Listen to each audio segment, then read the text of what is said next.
Bonjour à toutes et à tous. Je bénis le nom du Seigneur pour vos différentes vies, vous qui êtes membres du temps des paroliers, vous qui nous suivez sur le territoire ivoirien et même au-delà de ce territoire. Que la grâce et la faveur du Seigneur soient sur vous, que Dieu bénisse votre semaine et que son esprit vous accompagne en tout temps et en tout lieu. Bienvenue à notre dévotion matinale. L'intitulé de cette dévotion sera « Médecin des malades ». Matthieu le chapitre 9, versets 12 à 13, qui s'affiche maintenant sur votre écran. Pour résumer, la Bible déclare que Jésus dit « Il est venu pour les malades et non pour les bien portants. Il prend plaisir à la miséricorde et non au sacrifice. Il est venu pour les pécheurs et non pour les justes. » Quand vous lisez ce verset avec moi, vous convenez qu'il est rempli de vérité. Tu sais, je voulais ce matin, avant d'aller plus loin dans cette exhortation, parler à toutes ces personnes malades, à toutes ces personnes qui souffrent d'une maladie quelconque. Cette maladie est peut-être incurable. Cette maladie est peut-être dite mystique. Cette maladie est peut-être une maladie normale. Quel que soit ton mal, comprends qu'il existe un médecin par excellence.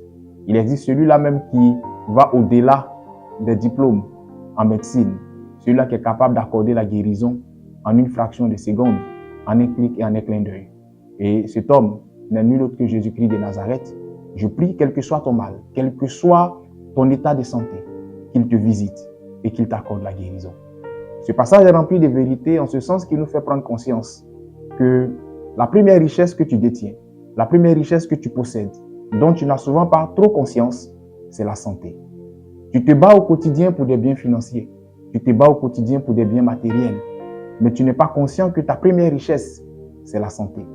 Tu prends conscience de cette richesse-là lorsque la maladie pointe le nez, lorsque tu passes une nuit blanche sans pouvoir dormir et que tu te rends compte que la carie dentaire, par exemple, est en train de te mener la vie dure. C'est là que tu réalises que dormir sans avoir un mal des dents est une grâce de Dieu. Parfois, nous bénissons le Seigneur pour peu de choses et nous maudissons aussi le Seigneur pour peu de choses. Nous ne réalisons pas que le fait d'avoir la santé est une énorme richesse pour laquelle nous devons le bénir au quotidien. De l'autre côté, Jésus dit, il est venu pour les malades et non pour les bien portants. Quand tu comprends ce verset, tu réalises que l'Église est un repaire de malades. Au sein de l'Église, il y a toutes formes et toutes sortes de malades. Des malades qui sont conscients de leur état et des malades qui ne sont pas conscients de leur état. Mais quand tu réalises que l'Église est un repaire de malades, tu es moins dur dans ton jugement vis-à-vis de l'autre.